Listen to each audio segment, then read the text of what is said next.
over time, you sort of pick up that a lot of what you do impacts change. Actually, maybe the first time I really realized that was all the way back in college. I was doing a lot of statistical process control at the time, so a lot of work around control charts and design of experiments and things like that. And I was working with my university department. They were also doing consulting, and they took me along on a one of their gigs, and it was a couple of textile companies. Right, one of them was a supplier to the other company, and they had a bit of a dispute about quality. The receiving company felt like the supplier was not providing consistent enough quality, and the company, the supplier, was like, but we test everything that goes out, and it was tested again when it was received, and they just could not agree on whether this stuff was good or not. And so they brought in this group that I was working with, and my expertise was requested to basically set up a bunch of statistical tests, do some measurements, and put a little bit of statistical validity behind these claims of whether this was good quality or not. So the textiles come in these enormously large rolls of cloth, right? They're hundreds of yards long, and they get fed into these machines. And every time you need to feed a new ball of cloth, it costs a lot of money. That's setup cost, right? So they try to have these really long things go through once. And what we wanted to do was actually test variance kind of along the length of this thing. And that costs a lot of money because you have to cut one of these things up. So we convinced them to let us do that once. And we measured variance on the thread counts and all of that, and elasticity and whatever. And it turned out that they had always only measured stuff in the first 5 feet of this cloth because that cost the least amount to cut off. The problem is that's where you feed it into the machine, and all of your characteristics are completely different from the entire rest of the long roll. And so after we determined, we did these metrics, and it turned out that both the variance in the cloth and the variance in their measurement was so high that these people could have essentially done a coin toss, right? So they had 2 testing programs, and the result was random. So basically, they accepted materials that were technically not within spec, and they rejected materials that were probably perfectly fine. And the thing was that production worked just fine anyway, meaning they could have probably accepted 100% of the raw material and not had any issues. And so I presented these results to them, and everybody looked at each other and was like, so what does this testing department do? Both of these testing departments. And that's when it dawned on me that these numbers, what I did as my job, crunching a bunch of numbers, had an impact on people. Because all of a sudden there was a big question of like, why are you here? What is the value that you all provide? And that was sort of the first time that I felt bad about it. I had just kind of undermined all of their professional knowledge with these statistical tests. So that was an interesting experience. And it kind of, for the first time, really clued me into the idea that when you do this kind of job, it doesn't happen in isolation. So that's a little bit of where I started with all of this. So to the obligatory, about me slide, I am currently the practice director for organizational transformation at Excella. I have an alphabet soup of professional certifications, or as I like to call them, learning milestones. More importantly, I've been working with lean and agile principles and coaching people towards change in various ways for about 20 years now.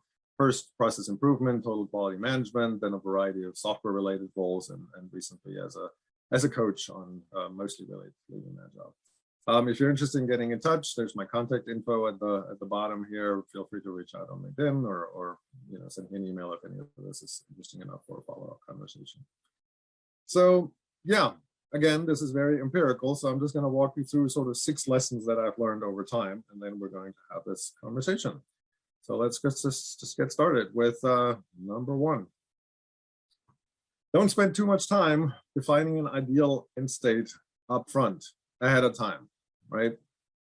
That beautiful mountain peak in the distance where your future utopia is, no need to describe that in too much detail. Why would I say that? The answer is simple. Yagni, right? You ain't going to need it.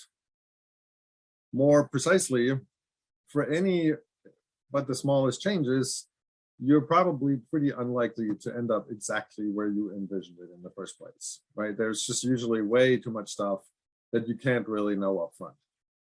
And then as you get closer to this, it may turn out that this place where you want it to go is not actually as optimal for your organization as it looks from far, far away anyway.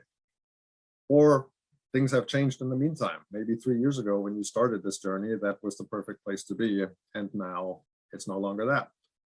Reality has sort of a way of asserting itself, especially over time. So yeah, setting a vision, a direction where you want to go is super important by all means. We absolutely need that. But this perfectly communicated end state defined in great detail isn't really going to help you very much. And that really means that this whole idea of having this grand, awesome master plan, change master plan, isn't really going to work very well, right? It's this idea of like planning out how we're going to get there. I picked the picture for a reason, right? If you look at this as a landscape, if you wanted to get from here to this mountaintop, and you aren't gonna build a straight road from here to there, right? That's ridiculous. You would go around the lake to start off with, and then you'd probably follow the valleys between these mountains as much as possible. And so you'd end up with something that looks a lot more like this here, right? I'm a big fan of the Kinevin framework. That's a whole other presentation if you're interested in that, but they have a concept that I find really useful. It's called change gradients. And what they mean with that is that in any organization, it is a lot easier to move in some directions than it is to move into other directions, right? You're going to have a lot less resistance because the company, the organization is just sort of ready to go there, which also means it requires a lot less energy. And the implication is that we can't just expect to go like in a straight line when we have a change, right? The shortest distance from here to there. That's not going to work. And instead, what we want to focus on is probably minimizing the difficulty of moving in the first place, right? The biggest obstacle in change is usually inertia. So as long as we can get people moving into what is generally the right direction towards that vision, and then we end up with something that looks like these roads here, right? It's taking advantage of the terrain. It's keeping it as flat as possible and as easy to navigate as possible. Now, one thing is when we're building roads, you can sort of figure all of that out, right? You can optimize ahead of time of where exactly you're gonna put those twists and turns and how you're gonna snake your road through this territory. The problem is, and you can optimize that way. The problem is that in an organization, all these obstacles, the metaphorical equivalent to the mountains and the lakes and the ravines and all that, they're not physical things. They are invisible, right? Or at least shrouded in very, very heavy fog. You can't actually see very well what's coming around the next corner. So now imagine building a road in an invisible mountainous landscape, right? That's not going to work very well. Oh, and of course, all of these obstacles, the mountains, they move over time, right? Organizations are dynamic systems and things move around. The context changes, the dynamics within the organization change. So the idea is really laying this out up front isn't going to serve you very well. So you want to move forward in really small steps, right? The agile idea of progressive elaboration, where you have the big picture and you really only define the details of what you're going to do for the sort of the next few steps. And everything beyond that is just described in kind of like, big picture terms. And then the implementation as well should follow agile principles.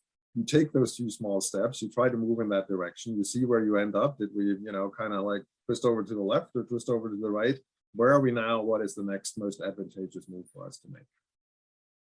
And that brings us to number 2, which is large changes are less likely to succeed.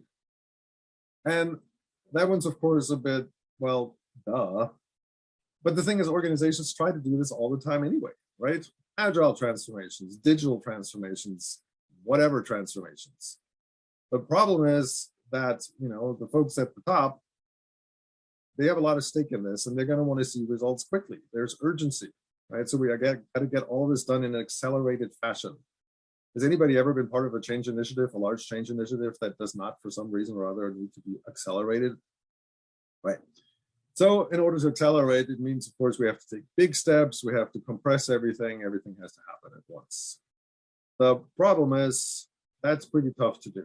And some of the reasons are, for starters, change that isn't practiced repeatedly including under stress, does not become habitual, right? And so it won't stick when the going gets tough.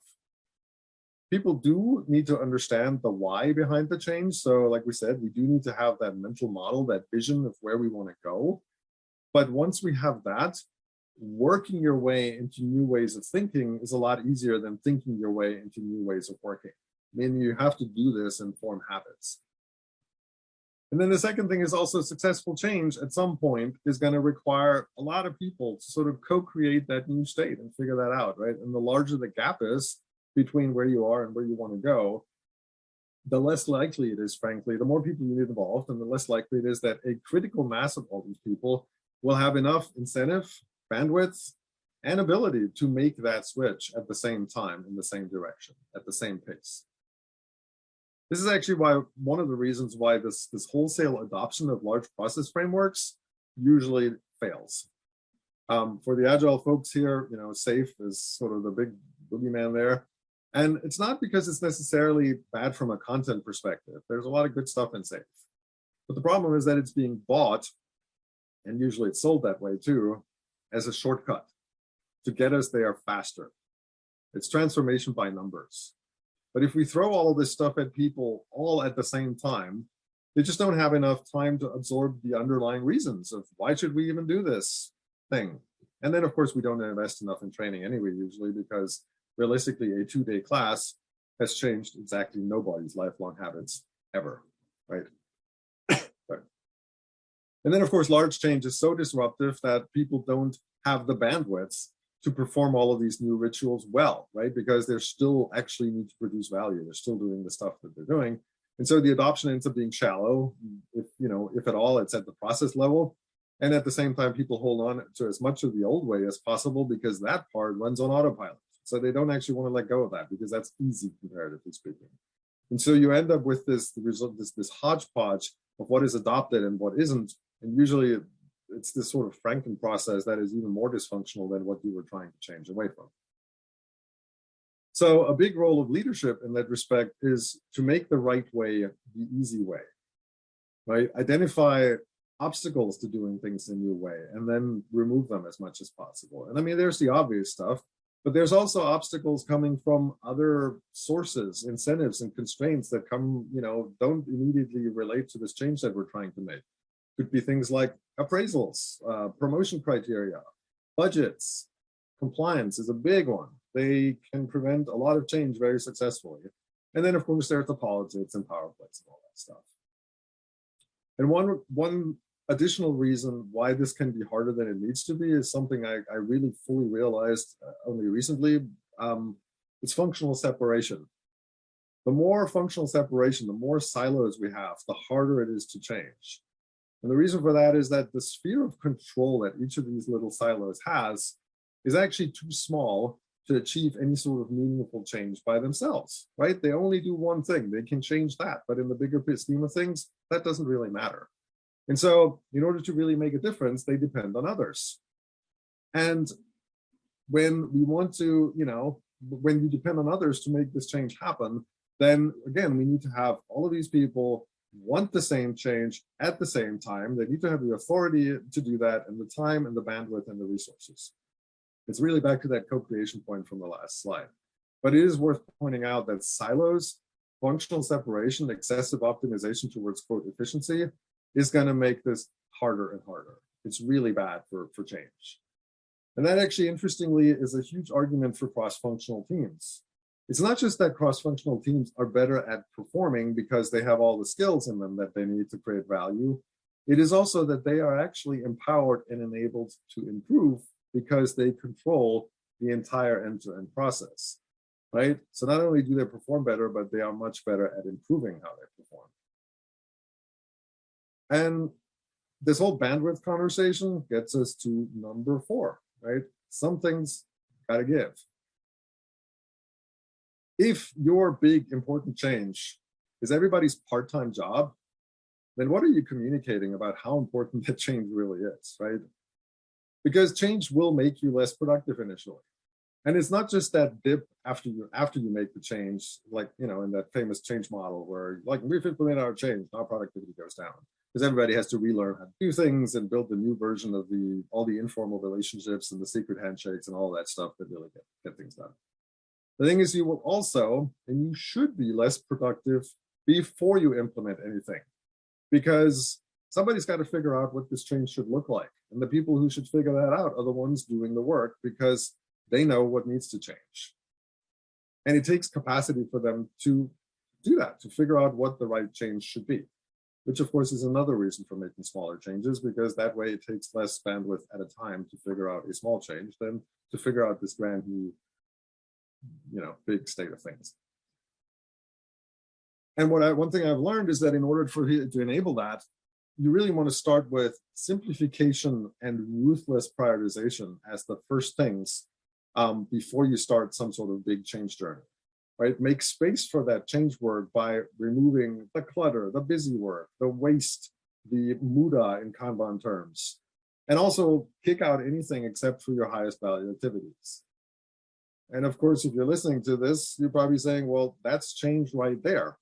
Well, yeah, that's true. You need change in order to get better at change, right? Because your change creates bandwidth, creates space, which then allows for more change. And again, that brings us right back to the idea of many small changes building on each other instead of one large one. And again, these pre-built frameworks are an attempt to bypass that, right? There's no initial analysis required because the whole recipe is already there. And very nicely, you can hire the people who will implement this for you as a temporary consulting support, which means that your own people can just kind of continue to do the same things, right? They keep the lights on, they create the products that your company sells, whatever that might be, until they get their 2 days of training, and then you move them into the new way of working, preferably in large groups, because that's just more efficient. That sounds like a recipe for success, right? Well, no, not really. But that's how a lot of companies go about changing, right? And again, it's not necessarily the frameworks that are the problem. It's the idea that we can somehow skip the hard stuff because of these frameworks. All right, slightly different angle. Number 5, change threatens identity. Most people don't really like change all that much, especially change that is kind of pushed on them by somebody else, usually someone with more power. But it's not just because they might have to learn new stuff and that's stressful, but it's also, and probably more so, because for many people, work is a significant part of their identity, right? Who they are, to themselves and to others. And change threatens people's safety. It threatens their status, their influence, and probably their sense of control over their own destiny. So we want to look at not just the perceived benefits from the organizational perspective, but also what is this change going to take away from people? Who do you think is most affected by that? The folks at the top don't really care, right? They set the goals, they get the credit, and most importantly, they can always declare that this change is only for the people below them. The worker bees, on the other hand, are kind of used to not having a lot of control. They also don't have that much to lose because they're at the bottom of the ladder. And you know what? They might even benefit from better processes and tools. But it's the folks in the middle who this really threatens, right? The ones who have kind of worked their way up under the old approach, but aren't high enough on the ladder that they know they can prevent the change from impacting them negatively. Agile has this sort of famous middle manager problem, right? That's almost a cliche. And of course, Agile is making this whole thing worse by telling these first-line managers that, like, oh, actually, you know what? There's no defined role for you in this brave new Agile world. Yeah, that's really going to get people happy to support what you're trying to do. There is something called the SCARF model, developed by a gentleman called David Rock. It's one way of breaking this down a little bit further. And this model is supposedly based on research in neuroscience, which automatically makes it sound a lot more impressive, right? After reading that, I felt like I need to use that phrase a lot more. But the SCARF model identifies these 5 things here: status, certainty, autonomy, relatedness, and fairness, which together form the acronym SCARF. And these are identified as all being potential triggers of threat response, right? Your brain does not react nicely to being triggered in any of these. Think about that for a second for yourself. Which one of these is the most powerful for you? Which one of those, when you look at them, is the one where you're like, oh, yeah, I don't like that one at all, if I'm negatively impacted in that. You don't have to say it out loud, just kind of take a moment to skim over them and think about that. It's interesting to think about what triggers us more than other things. And it might be more than one anyway, right? The thing is that any single one of these, or several at the same time, can be impacted by change, right? And the larger that change and the more uncertain the outcome for us, the more powerful these triggers can be. So it is very much worth thinking about these triggers proactively so that we can try to anticipate what that change experience might be like for the people who are going to be affected by it, right? And as sort of a rule of thumb, we probably shouldn't expect people to embrace this change and be super motivated by it, unless we can offer them some sort of a positive vision of what the future will look like. And not just the future of the organization, right? That's nice, but I want to know what my future is going to look like for me personally. How is this going to affect me? Is this scary? Where am I going to end up? What is my new identity going to look like? And that brings us to number 6, which is the single biggest driver of change success is probably WIFM, right? People need to feel like investing in this change, whatever it is, has a decent return on investment for them. Now, WIFM can take a lot of different forms, right? And it usually has multiple components and not just one thing. And the mix of these different aspects is going to be different for each person, even within the same change initiative, right? It could be as little as, I'm not going to get fired if I play along, or this organization will survive and continue to provide a paycheck for me, right? That's WIFM. It could also be things like my job will actually get easier and less annoying, and I might have more fun and be able to do more value-added things, right? Or, hey, there's an opportunity for me to grow there. I can learn something. Maybe this is even something that I'm good at, and I can, move up the ladder based on this new thing. In some organizations, it can even mean our work will have more mission impact, right? There are going to be organizations where people are really, really mission-driven. I've had the pleasure of working with a few of them. So this can be a big motivator. But the key here is that the organizational perspective of the benefit of whatever this change initiative is that we're pushing is not the only thing that matters, right? That is obviously most important to the people who initiate this change, but it is not the only thing that matters. And we need to actively consider that. Like we just discussed, like, who are we taking things away from with this change? And what can we offer them instead? Are we forcing all this upheaval and this additional work on folks without a clear reason to them and then an outcome that's actually meaningful to them, right? Also very, very important, how likely do people think this is actually going to succeed? How many of these types of initiatives have we done before, right? And so many organizations, by the time they bring in consultants, they are on change initiative number like 4. I think I've been in multiple organizations as a coach where they're on the 2nd or 3rd or however many has tried to become agile, right? If we've done this before and it didn't work, what are we doing differently this time? That's visible to the people involved, right? How can we communicate why this one is going to succeed when the previous ones didn't? People don't want to invest in a losing proposition. So if they think this is just going to be another dog and pony show, a lot of them are just going to try to ride it out until it goes away because it's too much work. And if they don't see a chance of success, then why bother? And can we really blame them for that? Why not? If we can't identify and very convincingly communicate the WIFM, what's in it for them, then we're essentially saying we're relying exclusively on coercion, right? On forcing people to change. And that will get us either a decent amount of problematic resistance because people don't like that, or it'll get some sort of unintended and usually counterproductive side effects, or probably both. And another thing that is often overlooked is that people have agency, right? We do acknowledge that in the sense that we want people to engage with our change and support it and become change champions. So we acknowledge agency in that respect. But that's not the only way people can execute agency. These days, especially if you work in the IT sector, if people are fed up or dissatisfied or just not happy with where it's going, they just walk, right? And a lot of employers are really kind of upset that people suddenly exercise this agency that they have. But, employment is a transactional relationship, and it's just gotten a little bit less one-sided recently. So this question of what's in it for them, how do we make that clear? How do we make it credible? There's a couple of levers that we can pull, right? We can increase the return part of ROI by allowing people to actually be part of shaping the change and enabling win-win types of progress, right? And what I mean by that is that a win for them, they know how to make their own job better. And of course, it needs to align with what the organization actually needs, right? We can't give everybody, 2 days a week off and 3 meals every day just because that makes their job better, unless that also aligns with company policy or with company objectives, and we think that's going to improve the overall productivity.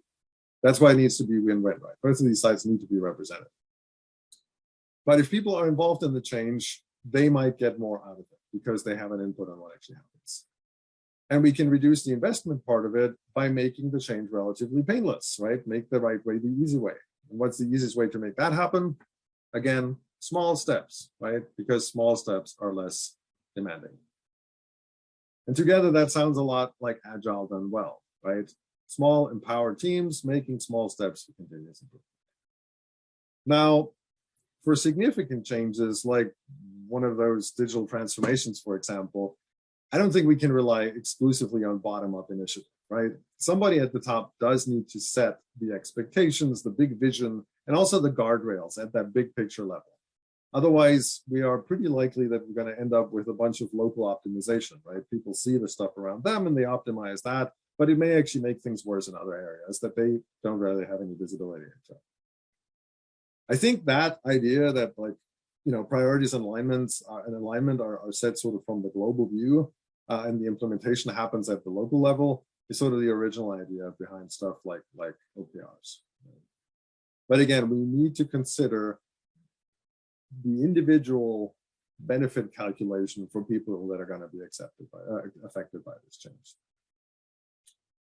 All right, that was number 6. So I stuck to pretty much a half hour. Excellent. Let's talk. I put all of them on this slide here. And now I'd be very interested in hearing what you all think about this. Okay, do we have any questions in the chat at this point? Or does anybody have any thoughts, comments, questions, criticisms? Constructive criticism, preferably, but I'll take them all. Did any of that resonate? Was any of it counterintuitive to your experience or to your lived experience, maybe? Christina sounds like she's been through a few experiences that were not quite like that. Yeah, no, I see a lot of them that I can identify with. And I definitely, so in terms of change threatening identity, I've seen that at the management level at a client where the manager, she was essentially going to be the Agile PMO office. And she was literally just completely fearful of anything named Agile or anything related to them using Jira and how she would be managing the reporting. So that was literally a manager being just kind of dragged along with the change. Even though people would say that she attended more meetings than the other kind of the squads, but she was completely fearful going forward because she was with the company for over 10 years. And this new identity that she would have, she didn't exactly want it, but she didn't vocalize it. But you could see that every day she had that, I don't want this new role. So I've seen that.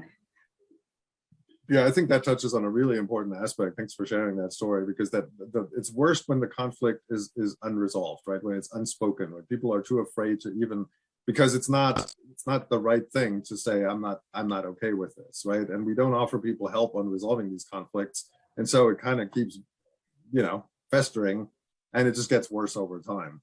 So I think that really speaks to an important thing that I mean, you're never going to convince everybody, but figuring out what it is that they're afraid of. And in this case, it sounds like, maybe like just reporting, which seems sort of like a trivial thing. But if that's what your entire life is, your entire identity is structured around, that you can pass the information on to other people, and that's your role, then that's important, right? And it's going to be different. So thanks for bringing up that point. Like unresolved conflicts are even worse than the ones that are out in the open. Yeah. Anybody else? I really enjoyed the presentation and the reminders of things that I recall, and some new things too. So very useful to me. I especially enjoyed the SCARF model, and which leads me to a question about foresight and futures work.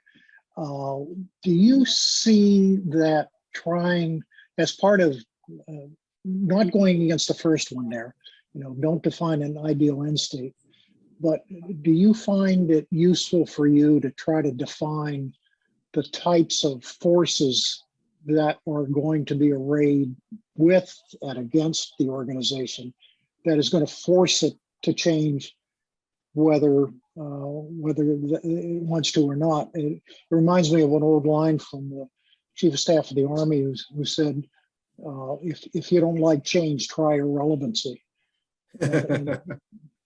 Yeah, So, I personally, that's a really great point. So, I mean, I think what that first one says, or what it says to me, is just don't try to define it in too much detail, right? Don't spend a ton of time. Don't make that big upfront plan where you're spending a year analyzing what the future to be, what the to be is supposed to look like, right? I mean, that's just too much time and it's wasted in the end. And again, you're locking yourself into something that may turn out not to be the right thing, because if it's that large, then by the time you get there, everything has shifted enough anyway. That doesn't mean that we shouldn't do, actually, I think most of the other ones are saying there are additional things you need to consider that too many times we don't consider, right? And these forces of like, what is going to shape this change, the force field analysis or whatever you want to do, I think is actually really important, so that you don't, we tend to overlook, we focus on the positives for the organization, right? We analyze that. That's the organizational ROI. I think we forget to look at the personal ROI, be with them. How is this going to affect the individual people?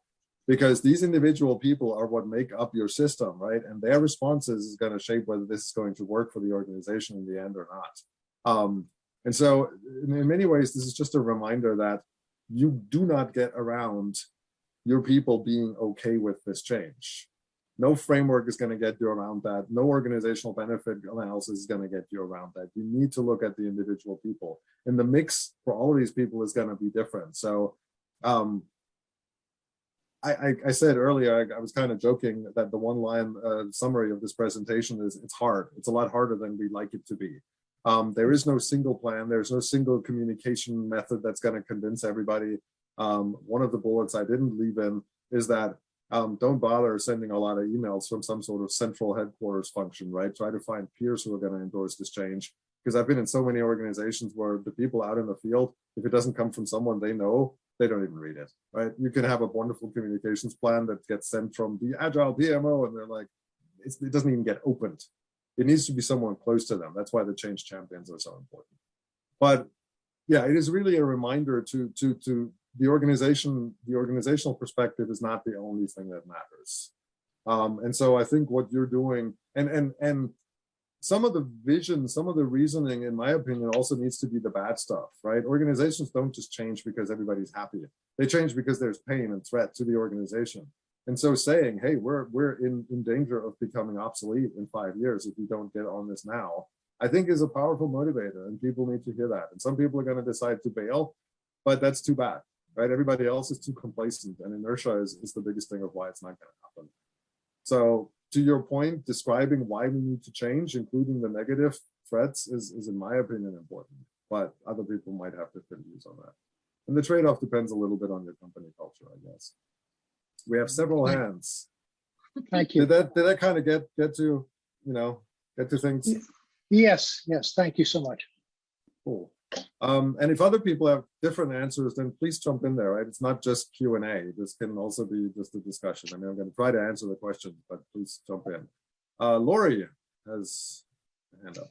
Hi there. Thank you. I really enjoyed your slides and everything that your commentary. And like Jim, I really liked the scarf and could identify with all the terms on that slide. My question pertains to something that I've seen in my travels and even felt myself on occasion, and that is, do you have any tips and tricks, so to speak, on how to deal with people or a person that oftentimes feels what I call a victim mentality in relation to change, where this is being done to them? And as much as you try to go through the what's in it for them, they really, really are so resistant and just really drive the team south because of this victim mentality of this is happening to me and all the naysaying. It makes it difficult to move forward. And have you found any value in taking a person or people in that camp and sort of separating them into a different role within the change model? That's a really tough question. I've talked to Agile coaches who are like, if somebody doesn't come along on this journey, it's our fault. You know, it means we haven't spent enough time with this person convincing them and all that. I don't fully buy that. We cannot, I mean, people have to be willing to move along. And if they're going to be like to the level of being unreasonable about this, it's not our responsibility to fix that for them. You don't have a right to do the same thing your entire life just because the organization hasn't changed or you haven't been willing to change within this organization for the last 20 years. That's not how it works. Now, that said, there are ways that you can approach this, I think, where you can try to offer them, you know, is there, like, what role would work for you, right? Is there a different position that we can help you move into that you're more comfortable with? I mean, in many cases, not all parts of the organization suddenly become agile, right? There are parts of the organization that might stay more in a traditional model. Is there a place for you there? What is it that you're like getting to these sort of unresolved conflicts that Christina was bringing up earlier, right? What is it that you're so scared of? Can we have a constructive conversation of whether we can somehow alleviate those fears and those concerns, so that you can move away from being this victim because you're being given the support that you need. If a company is already in crisis and too many companies or too many organizations start late when they are running out of resources, then that becomes really difficult. Which is why it's nice if you can start your change somewhat early so that you have the slack to actually, you know, invest personally into individual people. That's great, but it's going to be on this like a case-by-case situation, I think. I do think trying to offer people alternatives and asking what it is that they are particularly worried about is a good thing to do. I don't think there's a single silver bullet solution for all of them. Okay. Does anybody else have any thoughts on that? Because I mean, there's no best answer, and if so, it wouldn't come from me, right? Christina sounds like she gets it. No, I completely get it, because I was actually going to talk about the 1 in 4, which is the something's gotta give, and that actually ties in to me for the kind of victim mentality. I feel that sometimes what happens is that when a change is happening, people just go, oh, this person, they're not a part of the team, or they don't want to be gung-ho about it. But there are a lot of people who they have had experiences that transformations have failed. So it's not that they're being a victim, it's just that they're using their experiences from the past to kind of shadow, or should I say, give a tint of how they expect things are going to happen. So what I have found is that if I go into a scenario where there's somebody who is very vocal and pretty much a naysayer, you either one, give them an audience, and it may be on a one-to-one basis, or somehow at a group level, find a way that you can have a constructive discussion about, let's say Barry. Barry doesn't think this might work. Barry, would you like to give some insights as to why this is the case? And it may just be the case that Barry is the only one brave enough to be voicing what everybody else in the team is thinking, but the rest of the team is just going ahead. You know, it's quite possible that that's the case. So I've always been very concerned about somebody saying that, hey, this person has a victim mentality, because I've worked in IT, and I can see when you get to that state of you feel that you're voiceless in a company, and they just say do this and you go ahead and do it, and there's no way that you can, you know, talk sense to the management level.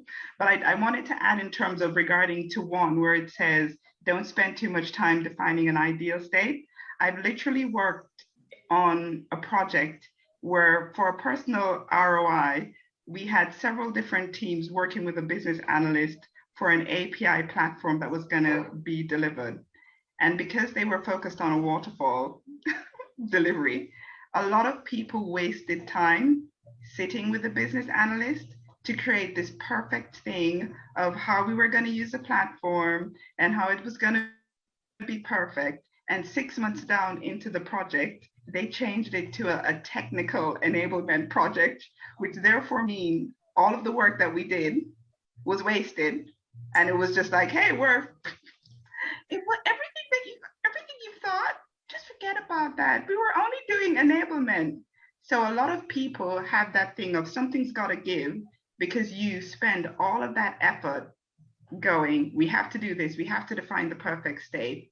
And there was no kind of consideration of the other work that you had to do. But then the goalpost shifted, because you could never define an ideal state because the delivery method was wrong in the first place. Yeah. Yagni, you ain't gonna need it. I love that term. It says so much in a single phrase, right? And people are like, what do you mean by that? I'm like, well, how often have you been in situations like that where you set out to do whatever, and then it turns out to be like, well, no, oops, sorry, it changed my mind. Yeah, which is that was a great point that you made. Both of them, I really like both of them. I like your first point a lot too, which is not everybody who complains is a victim. And I know that that's not what Laurie meant. There are people who, you know, there's this nice phrase like, appreciate your cynics. They are the ones who really care. And I am one of those people. I'm fairly infamous for being, you know, the negative guy who brings up all the problems. It's because I'm trying to be realistic about how can we actually achieve this. I care enough about the outcomes that I'd rather address the risks early on rather than at the end when we don't have time for them. So I very much appreciate that perspective. And I mean, it's the philosophy behind things like throwing points, right? If somebody throws a 21 on a user story, and everybody else thinks it's a 3, why does this one person think it's a 21, right? What do they know that the others are not seeing at this time? We want to hear that. Maybe we can convince them that it's not as bad, but maybe they know that one thing that we really need to know, that they are the only ones who've ever seen this happen, right? And so very, very good point. Again, this is why there's so much baked into Agile that takes these things into consideration, right? We have so many mechanisms in Agile where we have the wisdom of the many, right? When we co-create things, when we have the conversations, when we shift things left and have the conversations early with different perspectives, all of these types of things in so many ways are baked in to address some of these things. The problem is that Agile at the team level does this, like, it doesn't scale it. And that's really our biggest problem. We don't know how to scale any of this stuff really, really well, which is, again, why small changes work so much better. We are very bad as humans at scaling stuff. And so this idea of setting the direction from the top and then giving as much local autonomy as possible is super important, mainly because we don't know how else to do it. We are not good at scaling this type of change in a way that it sticks. You can force people, but that's not the ideal way, right? That works when you have a super massive crisis. Think about like World War II effort, 19, you know, like everybody rallied around these things and people were not like, oh, but what does this do for me? Because there was enough threat to the collective that translated into individual threat that people were doing it. But in normal situations, forcing people and getting them into alignment that way is just not feasible. It doesn't make any sense. Sure, you have your hand up. Thanks, Matthias and your team for the discussion. So that I've understood, are you coaching and consulting to hypothetically a Capital One or Fannie Mae, Freddie Mac, or Department of Homeland Security on their journey through this type of thing? And then my main question was really, would you be able to share a little bit on your initial early questioning process when you begin this journey with an organization? And did your experience as a business analyst shape that somewhat? Whatever you're able to share or comfortable to share. Yeah, I mean, I'm not going to name any names, but sure. Yeah, sure. Actually, let me see. Out of that list, I think 2 of them are actual clients, not the whole organization, but aspects of that client, of that organization, and many others kind of like them. So, yes, we do work with these very, very large organizations. And I mean, from my perspective, when I go in, the first thing is I try to understand what is this organization capable of, right? If I'm going to a federal agency, I'm not going to organizationally transform them. That's just not going to happen. So I have this sort of mental model of what is the size of the Agile box that I can help them create, right? At the worst case, it's just at the team level. I have a team that is able to work in an Agile box and do the things that they need to do in order to deliver well, right? And then I can start growing the size of the Agile box to go to things like DevOps and include, the people who deploy stuff. And then I try to grow it by including the people at the front end who decide what the right thing to build even is. And then I try to make it bigger and bigger as I can. And if we're really lucky, we have an Agile box the size of a program. At the federal level, that's usually about as far as you're going to get. And Rachel is nodding, so that makes me feel good. She's been in a lot of these situations as well. So getting a nod from Rachel is a nice confirmation. And in a lot of these sort of like legacy organizations, it's very similar to that. They can sometimes make very drastic changes if somebody at the CEO level or directly below that decides it's time to, and then they sometimes do really big changes, and sometimes they're good and sometimes they're not so good. Capital One is one of the companies that's been on this journey for a long time. They're pretty successful with it. And it's because they've invested ridiculous amounts of money and time and effort into this, and they're stuck with it, right? They're still fairly bureaucratic from what I hear about it, but they are in the end reasonably successful with it. Microsoft is probably the single largest organization that really transformed at the culture level of how they're going about this, right? They are now, from everything I hear, an Agile organization in many, many, many ways, and they were not. And they've apparently made it at the culture level, not just at sort of the functional process level, but really how they think about stuff. But you needed the CEO saying, this is the only thing that matters, and I'm willing to radically restructure both structural, functionally, but also incentives, right? He really changed the incentives for how people were expected to behave and what was beneficial for them. He changed the WIFM, right? He changed the game on the WIFM, and it became more advantageous to be agile and collaborative and responsive and all of that than it was to like grow your fiefdom. That's what it takes. So for me, that's one of the first things. And then I try to understand what is it that you are actually trying to get out of this, right? What are your business drivers? Agile or any of these initiatives, digital transformation is never an end goal. It's a means to something. And what is that something for you? And then if I hear exclusively, I need more efficiency and predictability, then I know we have a problem, right? Because that's the end outcome. Agile is not going to get you efficiency and predictability as the first thing. It's acknowledging that we have neither and then working from there. And then you try to find like, where can I start an Agile box and try to deliver some successes and get more people involved in creating these win-win situations so that they're a little bit excited about what we're doing. And that can work. And then when people see like, oh, I can really declutter these processes and make them 90% faster and nobody loses anything. Nobody has to work harder. Everybody has less annoying bureaucracy to deal with. Then you can sort of go from there.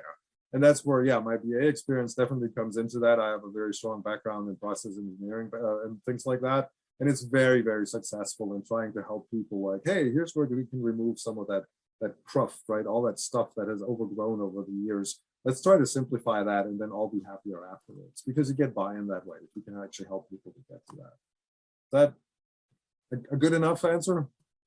Definitely. Thank you. Cool. Andrew. Hey.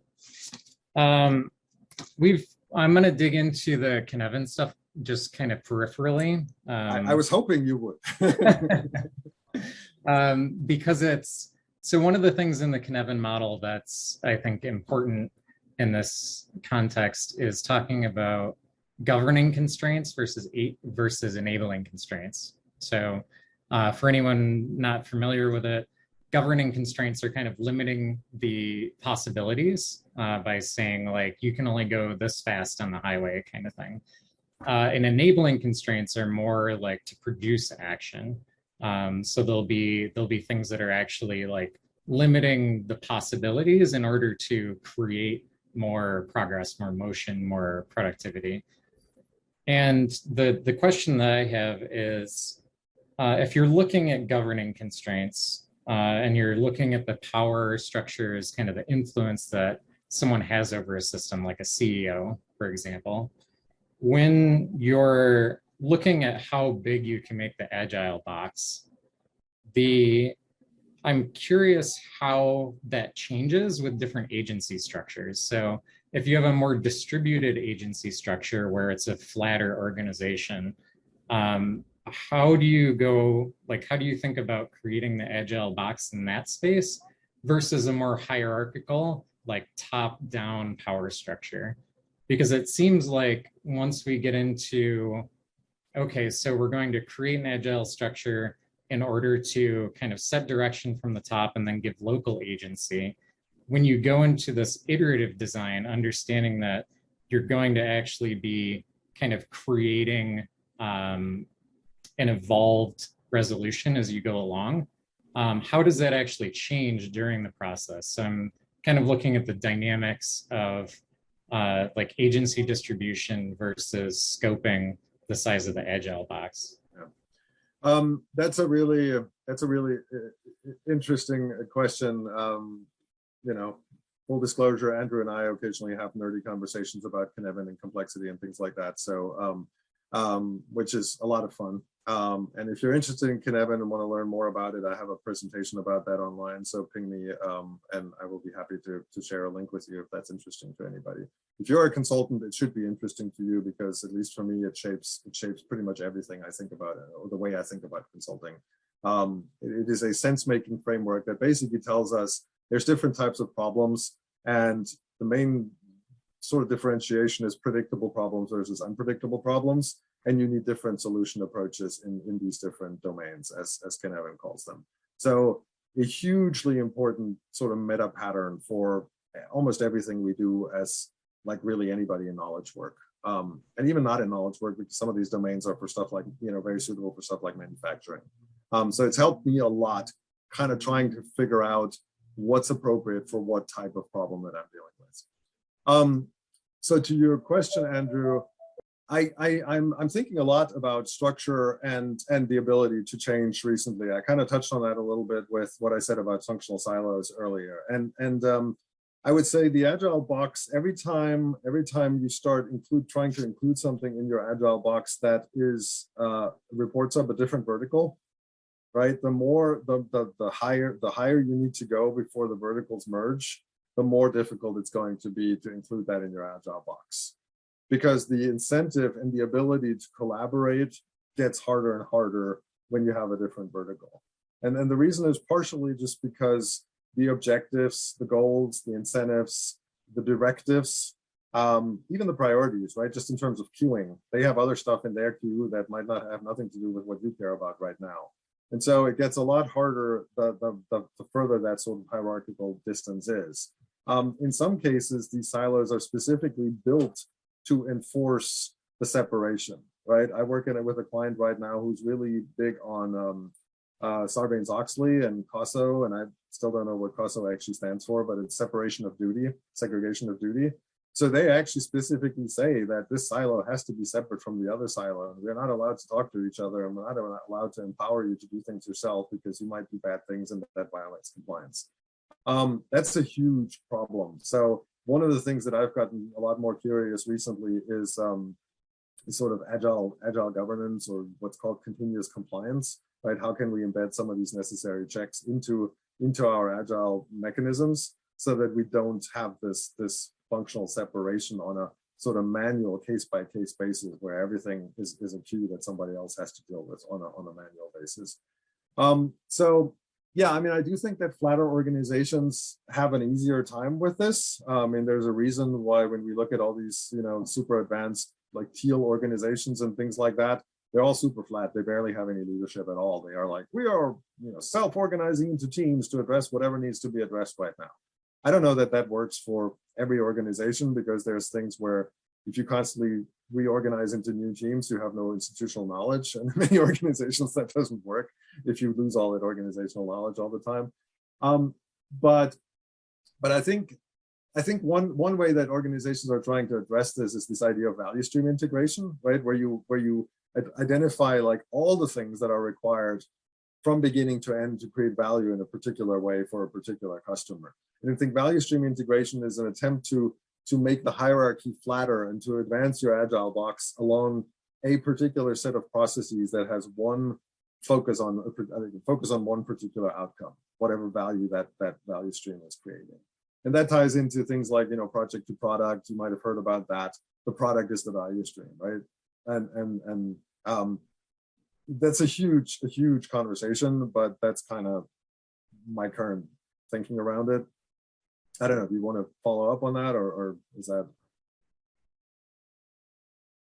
I guess if you have any comments on, let's say you take a hierarchical organization and you implement some like agile methodologies that provide some more local agency.